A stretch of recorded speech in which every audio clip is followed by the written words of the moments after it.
자, 문제 11번 한번 보겠습니다. 다음 중 보호기간 말 판매자 재고자산에 포함되지 않은가? 자, 이 문제가 판매자의 재고자산에 포함되지 않는 걸 의미를 하거든요. 그래서 요거에 대한 내용을 잘 기억해 주시고요. 자, 1번부터 한번 보도록 합시다.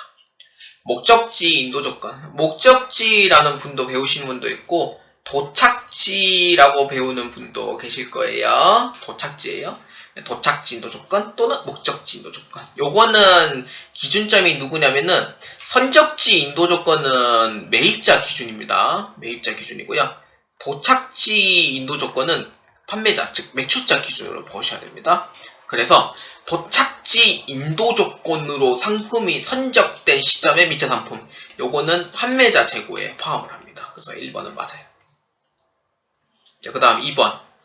매입자에게 인도되었으나 아직 매입 의사가 없는 희성품. 자, 이거는 서브시어 결정하세요라는 뜻이고 시형 판매죠. 시형 판매 같은 경우에는 의사 표현 안 하면은 이거는 기말 재고액으로 포함시킵니다. 그래서 2번은 맞아요. 맞고. 자, 그 다음에 3번. 수탁자가 점유하고 있는 위탁자의 정수품. 수탁자는 이제 대신 판매해달라고 부탁을 이제 받는 쪽의 사람이기 때문에 기말 재고액은 어디 쪽에 보냐면은요, 수탁자 재고에 남아있으면은 위탁자부터 가게 돼요. 그래서 3번에 대한 얘기는 맞아요. 정답은 4번입니다. 고객에게 인도된 할부 판매 상품. 할부 판매 상품은요, 인도 기준, 즉 매출 기준, 즉 다 판매된 걸로 봅니다. 그래서 요거는 12월 31일자에 재고 따위는 없습니다. 왜냐? 다 팔았으니까 재고가 없잖아요. 생각해보면 할부 판매에 뭔 재고가 있냐, 이제 그런 부분에 좀 생각을 해보실 필요는 좀 있다고 저는 생각을 해요. 그러니까 현실적으로 생각해요. 현실적으로 진짜로. 그러니까 할부, 그러니까 여러분들이 이걸 생각해요. 그러니까 예를 들어서 전 차가 있으니까 차를 타이어를 제가 팔았어요. 타이어 4짝을 팔았어요. 예를 들어서 타이어를 팔았대요. 4개를 다 팔았어요. 4개를 팔았는데 고객님이 지금 타이어 값이 지금 80만원 정도 되거든요. 80만원이거든요. 내가 4개 다 갈았을 때 80만원 났거든요. 80만원 났는데 그러면은 몇 개월 할부를 하시겠어요? 그러면은 저 24개월 할부로 부탁드려요. 이렇게 얘기해요. 그러면은 24개월 할부를 해가지고 12월 31일이 됐어요. 근데 할부금이 내가 아직 받아야 될 게 남았네? 그러면은 이걸 재고 포함시키냐 이거예요. 아니라는 거죠. 왜냐? 이미 이거는 떠난 재고예요. 떠난 재고가 뭐예요? 팔았다 이 뜻인 거예요. 그래서 팔았는 재고를 할부로 해도 어차피 돈 받는 건 똑같기 때문에, 그래서 12월 말자에 그 재고는 포함할 필요는 없다는 거예요. 그래서 요거는 인도 기준이기 때문에 재고에 포함할 필요가 없다. 그래서 요거는 그러니까 재고 자산이 이제 아니다 라는 뜻이 되는 거죠. 판매했으니까. 그래서 정답은 4번으로 보시면 되겠습니다. 자, 12번입니다. 다음 중 실사법, 즉 실질재고조사법에 관한 설명으로 가장 올바르지 않은 것은 입니다. 자, 1번 한번 보겠습니다. 실질재고조사법은 보호기간 말에 창고를 조사하여 기말 재고 수량을 파악하는 방법이다. 맞는 얘기예요. 실사법은 내가 직접 발로 뛰고 조사하는 거예요. 이 수량이 맞냐 안 맞냐, 창고 다 조사하는 거죠. 그래서 기말 재고 수량을 파악하는 방법이다. 1번에 대한 얘기는 맞아요. 맞다. 이거 보시면 되고. 자, 그 다음에 2번입니다. 실사법을 사용하면 도난, 분실 등의 정확한 재고 부족의 원인을 판명할 수 있다. 솔직히 저는 정확한이라는 것에 솔직히 저는 의문을 좀 두고 싶거든요. 근데 12번의 답 같은 경우에는 몇 번이냐면은 12번의 답이 원래 이제 2번이 맞아요. 2번이 맞고, 그래서 저는 정확한 이거에 그런 의문을 좀 남겨주고 싶어요. 그러니까 그러니까 선생님들이 이렇게 배우면은 실사법은 새알리는 거니까 정확해 이렇게 얘기하잖아요. 저는 그렇게 얘기 안 하거든요.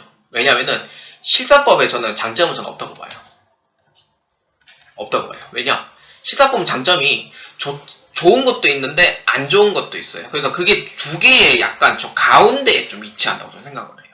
그래서 장점은 없다고 봐요. 근데 단점은 있어요. 단점은 뭐냐면은 이 100% 정확하냐 이거예요. 100% 정확하냐 라고 물으면은 저는 이게 실사법을 좀 그러니까 배웠던 사람들이 100% 정확하냐고 물어보면은 저는 솔직히 전 말을 못할 것 같거든요. 진짜로 정확한지. 그러니까 의문을 다시 가질 수도 있단 말이에요. 그래서 왜냐? 도난이 되었을 때는 어떻게 생각하고 파손이 되었을 때는 어떻게 생각하고 아니면은 부패가 됐을 때는 이런 거 생각 안 하냐 이거예요. 그렇기 때문에 실사법은 당연히 이제 직접 살려보고 현장에서 판단하기 때문에 정확한 재고라고도 할 수도 있겠지만 저는 100%는 아니라고 봅니다. 왜냐? 다 100%다 팔았다고 하면은 팔았는 거에 대한 기록은 있어야 되는데 실사법은 팔았는 데가 기록을 안 하거든요. 그래서 매입한 것만 기록을 하는 거기 때문에 그래서 이 도난 파손 부패된 것도 팔았다고 이제 생각할 수도 있는 거예요. 그래서 정확한 원인을 판명할 수 있다고 하는 거는 저는 틀렸다고 봅니다. 그래서 아까 제가 얘기했듯이 12번의 답은 2번으로 제가 얘기를 한다. 그렇게 설명을 했었고 그래서 답은 2번이 맞습니다. 자 그러면은 계속해서 한번 봅시다. 13번입니다. 실사법을 사용하면 재고자산의 종류, 수량이 많을 경우에는 재고의 입출고 시마다 이를 기록하는 번잡함을 피할 수 있는 장점이 있다. 맞아요. 왜냐하면 재고자산의 종류, 수량이 많다 이럴 경우에는 좀 복잡함 표현할 수 있는 작업이 있는 거죠. 왜냐하면은 이제 그런 경우에 이제 직접 살려 봄으로써 조금 이제 뭐라 해야 되지? 약간 좀 정확성이 조금 올라가는 건 맞는데 100% 정확하지는 않다고 얘기를 했어요. 그런 장점이 있다는 거는 맞아요. 근데 근데 반박할 수도 있어요. 선생님 이거 장점 없다며요. 그런데 제가 아까 얘기했었잖아요. 장점이 될 수도 있는 부분에 단점이 존재를 하기 때문에 약간 중간 라인이라고. 그래서 저는 장점이 없다고 얘기한 것 뿐이에요. 근데 책에서는 이제 그렇게 설명할 수가 있는 거죠. 그러니까 저는 실제 상황을 봤을 때는 저는 없다고 봅니다. 저는 실제예요. 실무에서. 자, 그 다음에 4번입니다. 실사법을 사용하면은 기말 현재 정확한 재고 수량을 파악할 수 있는 장점이 있다. 근데 솔직히 저는 정확한 일의 뜻을 솔직히 저는 의문을 갖고 싶거든요. 근데 12번의 답은 2번으로 돼 있는 거는 맞아요. 근데 사실 요거예요. 기말 현재 정확한 재고 수량을 파악할 수 있는 장점이 있냐. 저는 솔직히 물어보고 싶어요. 진짜로. 이게 4번에 대한 얘기가 진짜 정확한 재고자 수량을 파악할 수 있냐. 그러면은 도난했는 거랑 파손이 된 거랑 부패가 된 거에 대한 기말 재고액도 이걸 조사했을 때 100% 정확하냐 이거예요. 저는 솔직히 좀 아니라고 보긴 하거든요. 그래서 4번에 대한 얘기를 기말 현재 정확한 재고의 수량을 파악할 수 있는 장점이 있다라고 했을 때는 4번은 문맥상은 맞다고 얘기를 합니다. 얘기를 하는데 저는 조금 의문을 조금 가지고 싶은 거예요. 그래서 정답은 2번으로 체크해 주시면 됩니다. 자, 13번 보겠습니다. 다음은 주식회사 3일에 2021년도 재고자산 수불보입니다. 재고자산을 총평균법, 회계기간 단위로 평균단가를 산출하는 방법으로 평가하는 경우 기말재고자산 금액은 얼마인가? 입니다. 자, 한번 봅시다. 총평균법에 대한 얘기입니다. 자, 총평균법은요, 이제 요거 핵심을 먼저 설명을 해야 돼요. 한 달치, 그러니까 한 달치에 해당하는 총수량, 그 다음에 총 매입액에 대한 이제 단가를 결정을 하는 거예요. 요게 바로 총평균법이에요. 자, 한번 봅시다. 일단 처음에는요, 1번은 총 수량이 몇 개인지 이제 먼저 봐야 돼요. 총 수량은 전기 2월에 구입한 3,000개, 1월 20일에 구입한 2,000개, 8월 14일에 구입한 2,000개, 12월 4일에 구입한 1,000개가 돼요. 자, 그러면은, 자, 총 몇 개냐면은, 5,000개, 7,000개, 8,000개가 됩니다. 총 수량은 8,000개가 돼요. 구입 수량. 그러면 총액은 얼마냐? 총액은 요거 다 더해주면 되죠. 600만원, 500만원, 560만원, 300만원. 얼마냐면은, 1,100만원, 그 다음 300만원, 1,400만원, 1,960만원 정도입니다. 그 여기에 첫 번째는 이제 평단가를 이제 찾는 거예요. 평단가. 어떻게 해주냐면은 1,960만원. 총 매입액에서 총 매입 수량 8,000개만큼 나와주는 겁니다. 그러면은 한 개당 단위당 원가가 나오게 돼요. 자, 계산기를 이용해 보도록 할게요.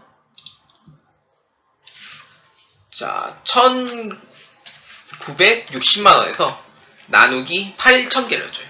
얼마냐면은, 하나당 단가 금액이 얼마냐면은, 2,450원이 됩니다. 그러니까 요게 하나당 단가 되고요. 자, 그러면은, 여기에 이제 보시면은, 6월 15일에 판매된 거랑, 10월 1일자에 판매된 거는, 둘 다 매출원가가 되죠. 이게 두 개가 이제 매출원가가 돼요.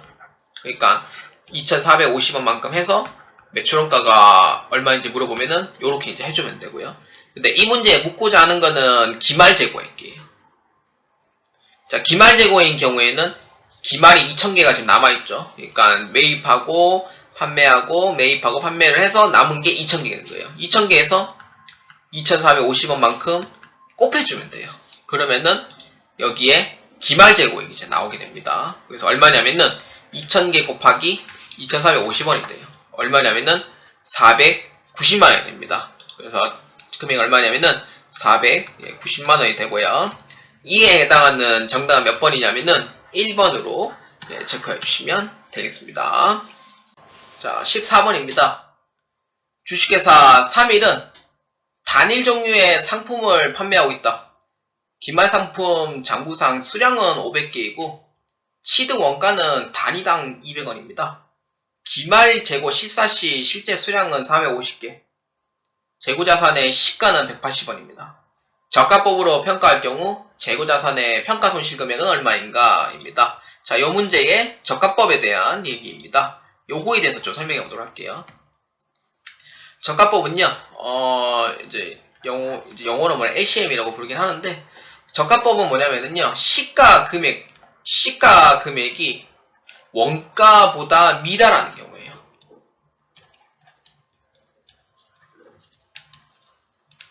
원가보다 미다라는 경우. 그러니까 이 뜻은 뭐냐? 이 뜻은 뭐냐면은, 그러니까 예를 들어서 내가 시가가 400원인 거예요. 400원인데 12월 말자에 가치를 한번 보니까 원가가 200원이에요. 200원인데 시가가 얼마냐니까 지금 경기 상황이 너무 안 좋잖아요. 안 좋으니까 160원만큼 떨어진 거예요. 자, 그럼 어떻게 돼요? 시가 금액이 원가 금액보다 미달하죠. 그래서 미달하기 때문에 여기에 해당하는 차익인 40원만큼이 재고자산 평가손실 되는 거예요. 그럼 그 뜻은 뭐예요? 내가 실제 취득했을 때 원가랑 지금 판매했을 때 가격 차이가 원가보다 미달하면은 그 차이만큼이 저가법이 되는 거예요. 자, 문제 한번 봅시다. 자, 문제에서 장부상 수량은 500개예요. 단위당 원가 200개고요. 그래서 원가가 200원이 되는 거죠. 근데 요 한편으로 시가는 얼마예요? 180원이에요. 자, 그럼 물어볼게요. 시가가 더 커요? 원가가 더 커요? 원가가 더 크죠. 그래서 원가가 더 크면은 시가 금액보다 원가가 지금 미달하는 거잖아요. 그래서 남은 차액인 20원만큼은 재고자산 평가 손실이 되는 거예요. 저가로 평가됐으니까 당연히 저가로. 그러면은 이 20원에 해당하는 이 저가에서 몇 개만큼 곱하면 돼요? 그렇죠. 장부상 수량 뭐 안 돼요. 실제 수량을 보셔야 돼요. 450원만큼이죠. 450개죠. 450개만큼 해줘요. 얼마예요? 450 곱하기 20 하면은 9,000원이 돼요. 정답은 2번으로 체크하시면 돼요. 요게 저가법으로 봅니다. 그래서 저가법은요, 반드시 원가 금액 미달하면은 무조건 저가법입니다. 그 차이만큼. 그래서 거기에 실제 수량만큼 곱해주면 된다. 이렇게 계산해 주시면 됩니다. 자, 15번. 자, 봅시다.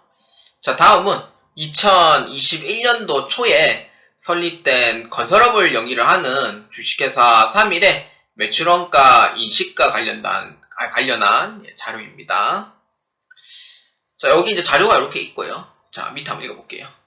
주식회사 3일은 원재료에 대해 선의선출법으로 평가하고 있대요. 자, 선의선출법을 제가 줄을 한번 꺼보도록 할게요.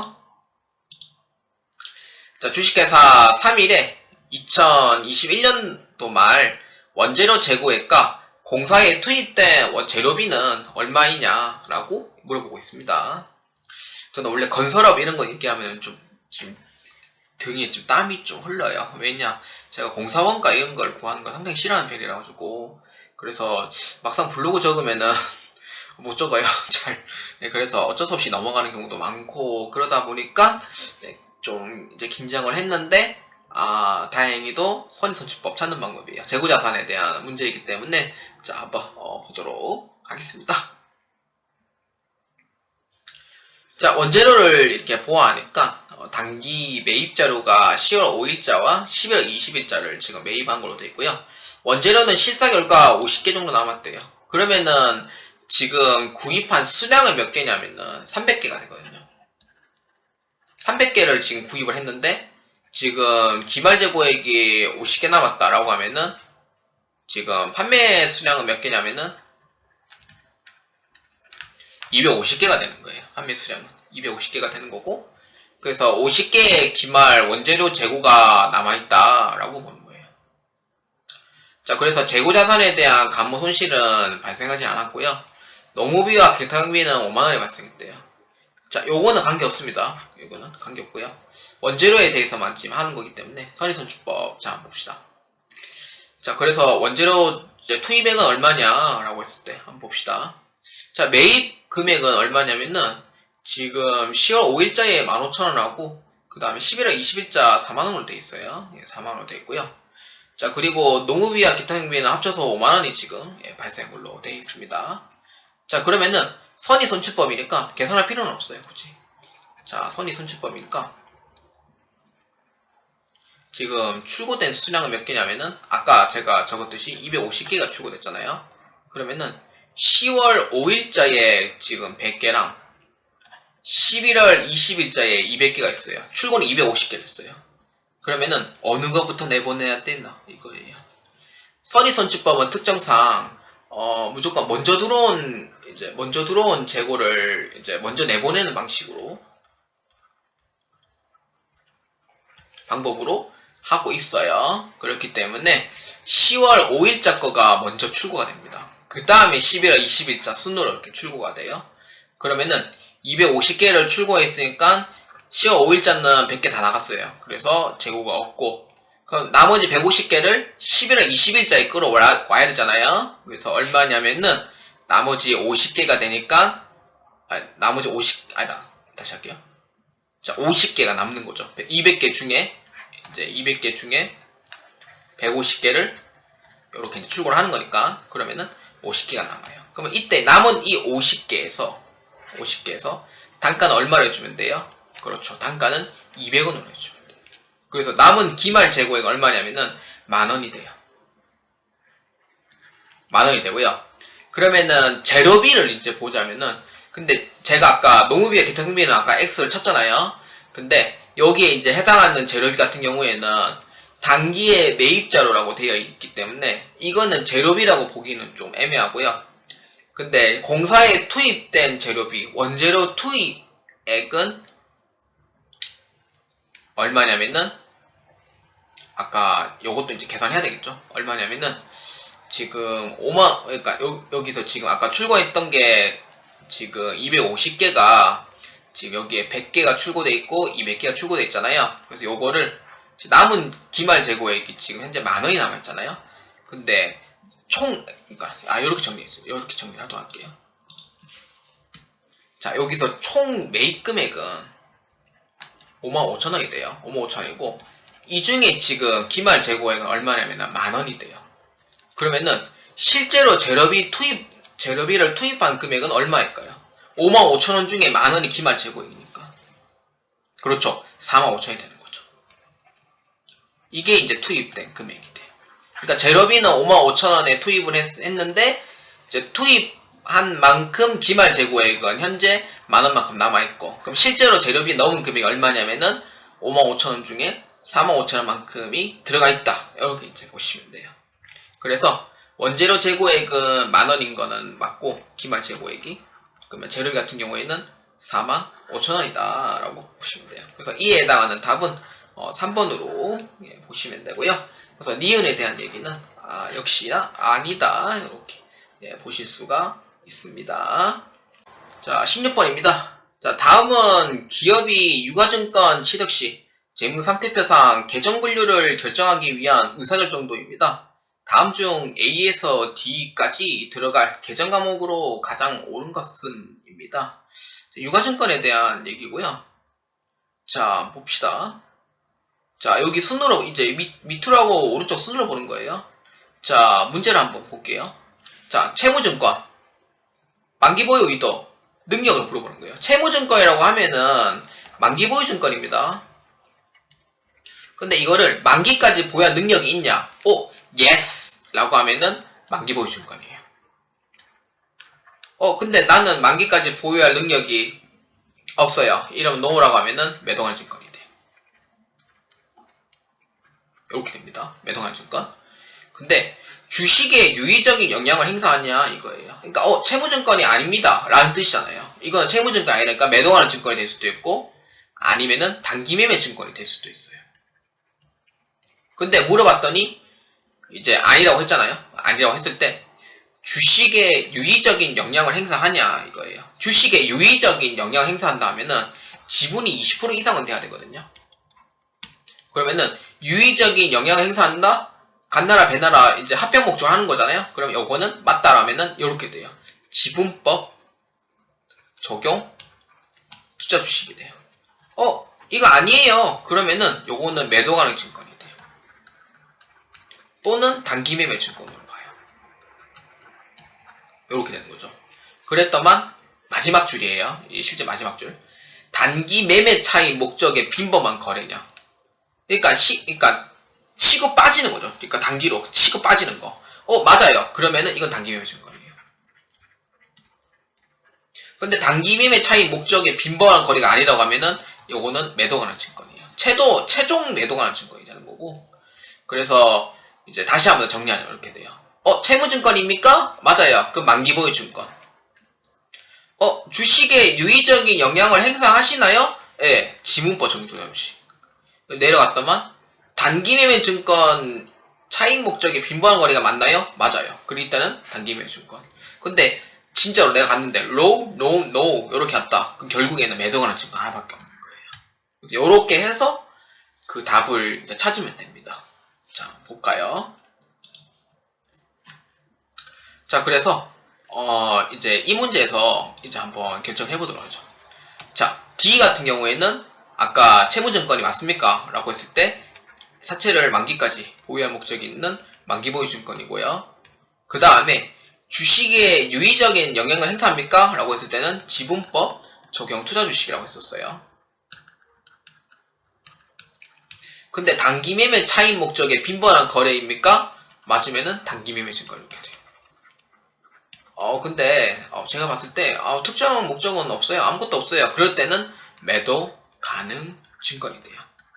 그래서 여기에 이제 해당하는 이 문제에 지금 정답이 되는 거는 몇 번이냐면은 단기 매매 증권, 매도하는 증권, 지분법 적용 투자 주식, 만기 보유 증권에 해당하는 이 모두에 해당하는 답은 3번으로 이렇게 보시면 되겠습니다. 그래서 정답은 3번입니다. 자, 17번 문제 한번 보겠습니다. 자, 주식회사 3일은 주식회사 서울에 상장 주식을 다음과 같이 취득을 했습니다. 주식회사 3일은 주식회사 서울에 주식 매도 가능 증권으로 분류. 장기간 보유할 예정이며 각 보고 기간 말의 공정가치는 아래와 같습니다. 자료를 바탕으로 주식회사 3일에 각 연도별 재무상태표에 매도하는 증권 평가 이익으로 계산한 금액은 얼마인가? 입니다. 단, 취득 외에 매도하는 증권과 관련한 처분 등의 다른 거래는 존재하지 않고요. 이연법인세 효과는 고려하지 않습니다. 자, 이 문제의 키워드를 한번 보도록 합시다. 이 문제의 키워드는요. 매도하는 증권으로 분류를 하고 이제 얘기했고요. 장기간 보유할 예정이라고 되어 있습니다. 자, 보도록 합시다. 자, 취득 일자는 2020년에 10월 15일자에 100주만큼 취득을 했고요. 2021년도 12월 10일에 200주만큼 이제 추가로 취득을 한 거예요. 자, 그러면은 이제 어떻게 보냐, 단기 매매 증권 같은 경우에는 책을 2개만 보면 되는데 만기 보유 증권은 이거 다 봐야 됩니다. 3개를 다 봐야 돼요. 자, 그래서 자 보도록 합시다. 자, 첫 번째 10월 15일에 투자 금액은 얼마냐면은 100주에 8,000원이에요. 그래서 얼마냐면은 80만원입니다. 자, 이렇게 되고, 자, 그 다음에 2020년 말 금액, 이제 해당하는 금액, 여기 평가 금액은 얼마냐면은 이제 1,500원이 돼요. 그러니까 100주에 1,500원이 돼요. 그래서 얼마냐면은 100만 5만원이 돼요. 100만 5만원. 그러면은 이 차익에 대해서 이제 지금 가치가 올라갔냐 내려갔냐 이거예요. 기준금액은 장부금액입니다. 가치가 올라가서 내려갔어요? 그렇죠. 가치가 올라갔죠. 가치가 현재 지금 올라갔어요. 올라갔기 때문에 얼마 정도 올라갔나요? 했을 때 25만원 정도 이렇게 상승을 했죠. 그러면은 12월 말일에서는 25만원만큼 회계 처리할 때 매도가능 증권 평가이익으로 이렇게 회계 처리를 할 겁니다. 이렇게 회계 처리를 했을 거고요. 자, 그 다음에 자, 봅시다. 자, 2020년 말에 지금 해당하는 장부 금액은 이제 가치가 25만원만큼 올랐기 때문에 105만원에서 이제 시작을 합니다. 자, 가치가 올랐기 때문에 105만원에서부터 시작을 합니다. 자, 그러면은 2021년도 말이에요.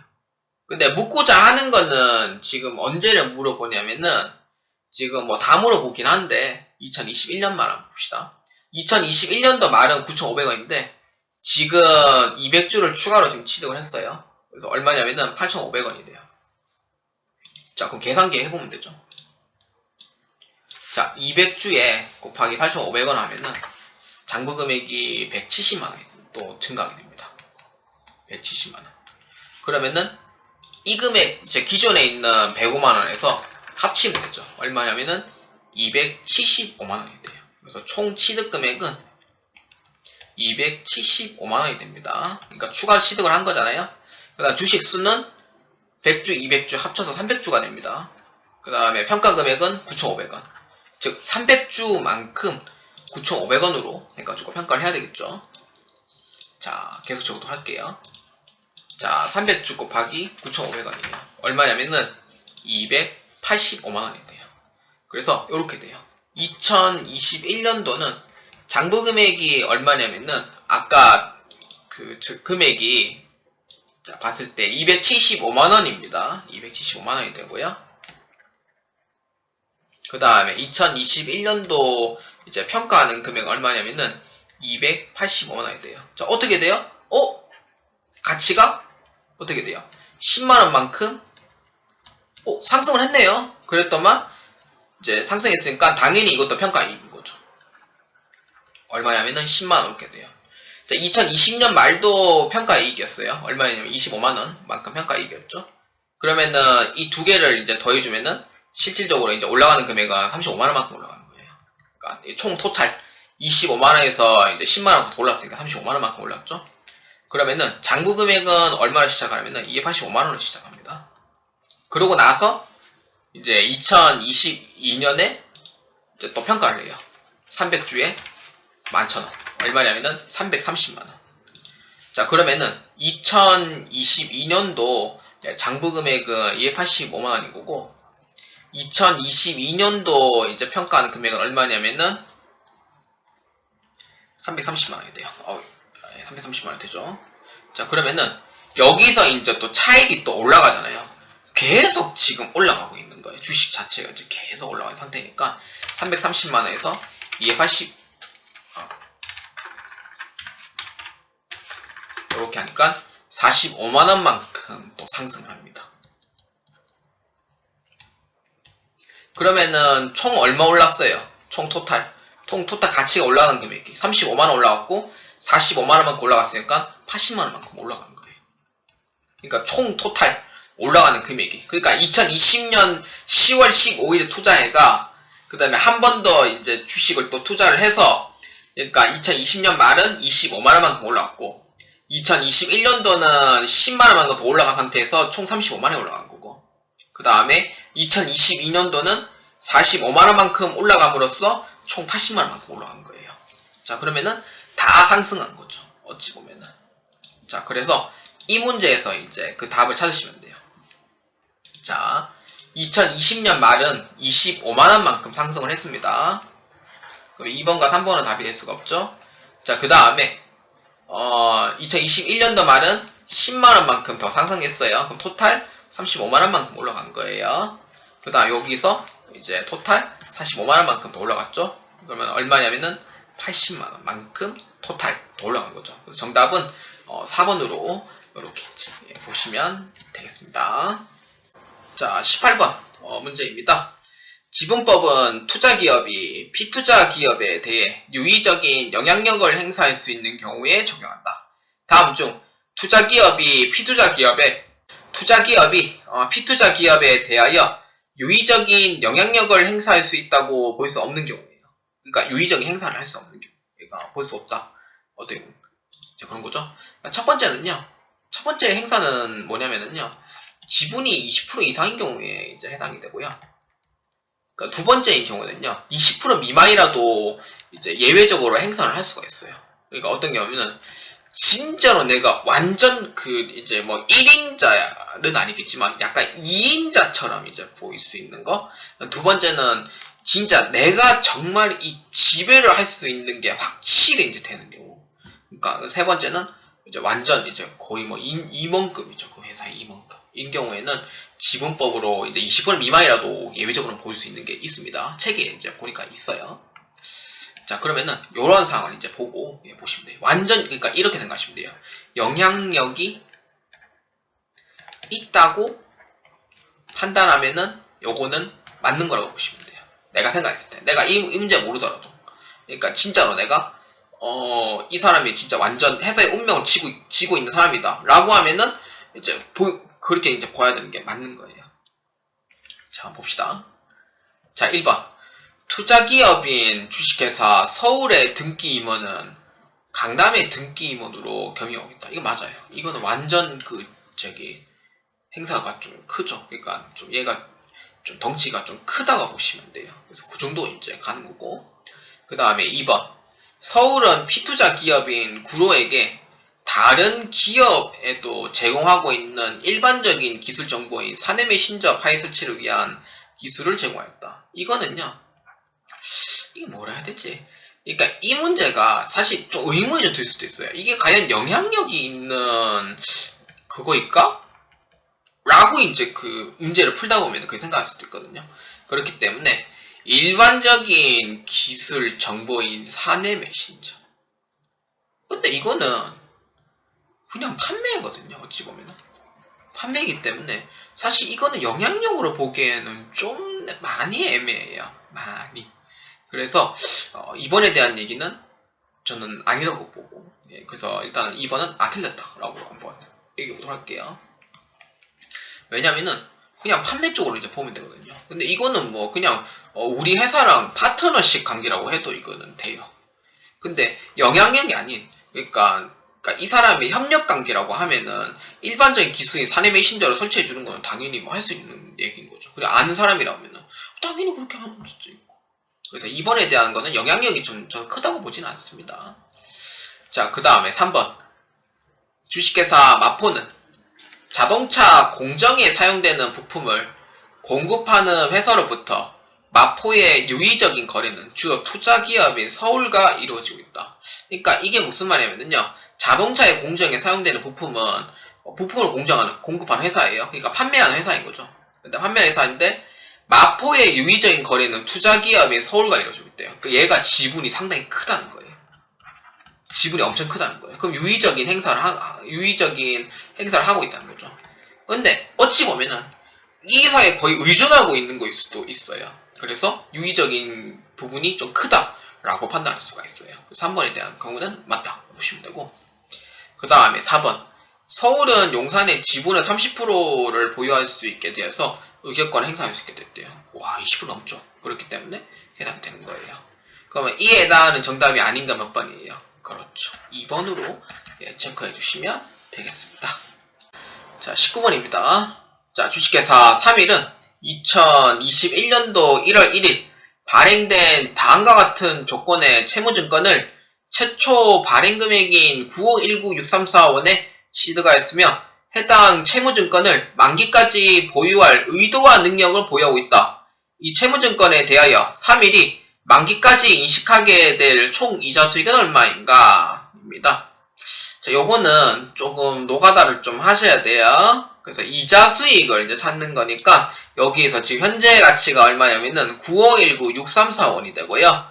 그리고 반드시 유효이자율법으로 적용해 줍니다. 이자 수익의 수익 인식 방법은 유효이자율법에 의해서 적용하도록 되어 있기 때문에 그래서 유효이자율법을 이용을 하도록 할게요.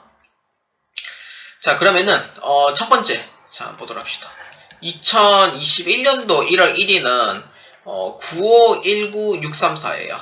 자, 그러면은 2021년도 이제 12월 31일에 이제 상각을 해야 되잖아요. 그래서 유효이자율법을 했을 때 대한 12%하고 그 다음에 표시이자율 했을 때에 대한 10%를 자 이렇게 한번 보도록 할게요.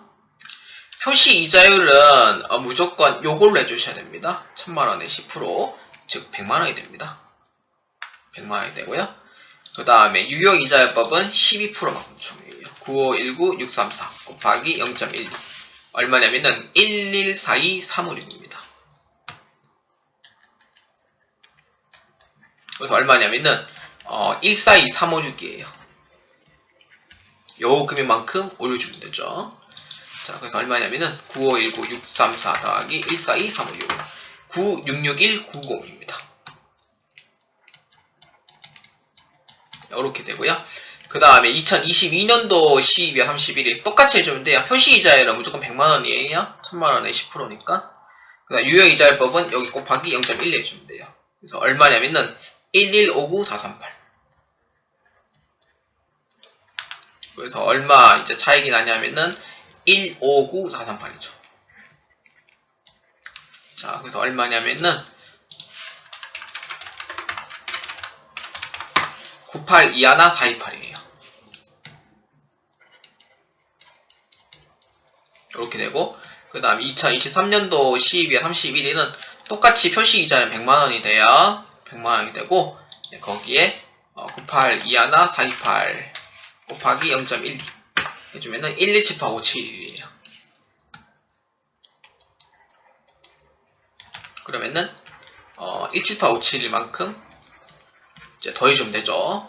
근데 이 금액이 정확히 금액이 안 떨어지는 걸로 알고 있어요. 그래서 99 이렇게 되네요. 그래서 단수 차이이기 때문에 요거는 그냥 이런 더해주로 하는 걸로 합시다. 딱 맞게 들어가네. 제가 문제 블록을 했을 때는 금액이 정확히 안 떨어져가지고 이렇게 되네요. 그래서 이렇게 해가지고 어떤 걸 찾냐면은 요거 세 가지 유효이자율법을 적용한 이 금액들을 다 집계해주면 돼요. 그래서 얼마냐면은 자 여기로 다 더해주면 돼요.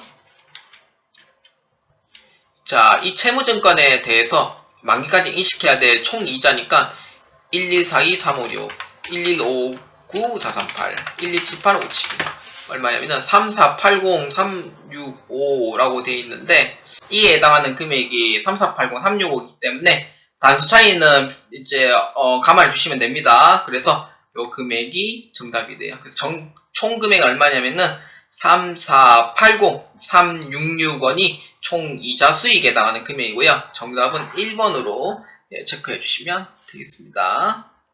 자, 20번 문제입니다. 자, 주식회사 3일은 2021년도 12월 1일에 투자 목적으로 주식회사 3일의 주식 100주를 주당 만원에 취득을 하고 이를 매도하는 증권으로 분류를 했답니다. 2022년 중 손상에 대한 사유가 발생했고요. 회수 가능액은 주당 4,000원으로 예상된답니다. 2023년 중 손상에 대한 사유가 회수되었으며 회수 가능액은 주로 주당 6,000원으로 예상을 한답니다. 2023년 송산차송 환입으로 단기 손익에 반영된 금액은 얼마인가? 입니다. 요거는 이제 투자자산에 대한 손상인데 일단 손상은 어떻게 보냐면요. 손상 징후 같은 거는 생각할 필요는 없는데 일단 가치가 떨어진 금액 여기 있죠. 그 다음에 요건 회복된 금액 요거로 이제 보는 거예요. 자, 첫 번째는요. 내가 투자를 얼마에 했냐니까 100만원에 투자를 했어요. 그러니까 내가 이거를 시세 차익 목적으로 이제 100만원에 투자를 했는데 지금 회사가 지금 이 회사가 지금 경기가 안 좋대요. 그래서 지금 어떠한 사유로 인해서 지금 현재 손상이 난 거예요. 그래서 4천원만큼 받을 수 있대요. 그럼 100주에 해당하는 4천원이라고 하면은 40만원이 되거든요. 그럼 40만원이 되면은 그럼 여기에 차익인 60만원이 손상 차손이 되는 거예요. 이렇게 되죠. 그러니까 이게 이제 이게 얼마냐면은 2022년 12월 31일에 해당하는 부분이에요. 그래서 2023년도 12월 31일이 손상이 해소가 됐대요. 그래서 현재 지금 장부 금액은 40만원만큼 이제 지금 뚝 떨어진 상황에서 이제 얼마냐니까 6천원까지 회복을 하겠대요. 그럼 얼마예요? 60만원. 그럼 얼마만큼 올라갔어요? 차익이 20만원만큼 올라간 거죠. 근데 손상 차손인 경우에는 장부 금액을 넘길 수는 없습니다. 그래서 장부 금액이 넘지 않는 한도 내에서 이제 해당이 되는 거고요. 그래서 환입되는 금액은 얼마냐면은 20만원만큼 가치가 올랐으니까 정답은 1번 20만원으로 이렇게 해주시면 되겠습니다.